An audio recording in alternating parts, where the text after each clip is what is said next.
Guy's been with Dead River Company for more than a decade and a half.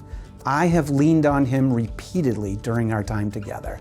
In that time, he has served in a prominent leadership role and has demonstrated himself as someone who draws others into his circle.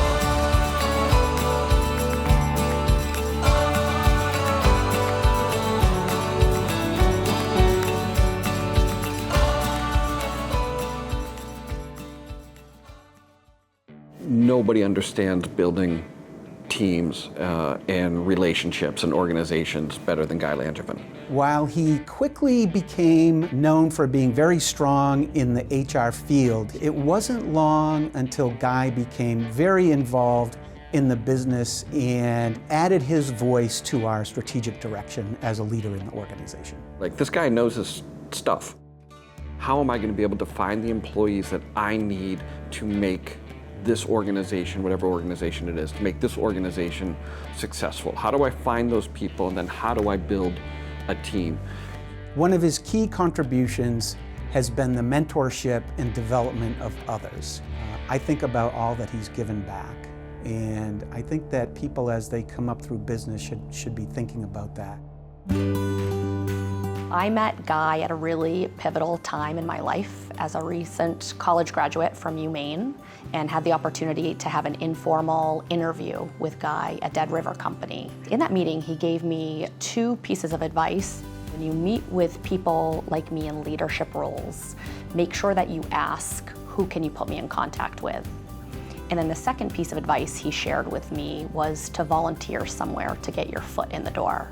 I really took that advice to heart, and so at the end of the meeting, I asked him who he could put me in contact with, and he smiled and said, "You were listening." And he asked me if I had heard of Junior Achievement of Maine. I was new to the nonprofit world. I was scrambling as fast as I could. I had a SCORE mentor. I was getting a master's using my GI Bill to try to learn it. But at the end of the day, I really didn't have any street smarts when it came to nonprofits, and I was building this thing from scratch. Guy Langevin took 2 hours out of his day. I was expecting to meet with him for maybe 20 minutes. I know he was busy, whatever.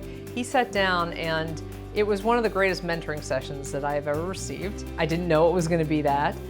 My dad, I feel like it's pretty special to say he volunteered the K through 8 at my school. I remember in kindergarten, the first time he came in, I was like, this is so cool, my dad's teaching, like, this is so weird.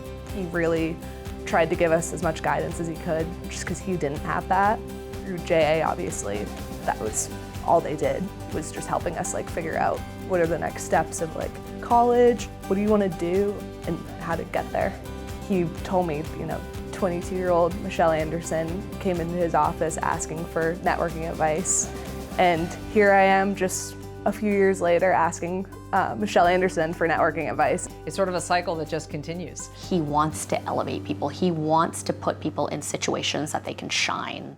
To select someone as a laureate for induction into the Business Hall of Fame, Guy is a superb choice. Whether it's in his job, whether it's with Junior Achievement, whether it's in the State Workforce Board, wherever his interactions are, he's consistently mentoring people.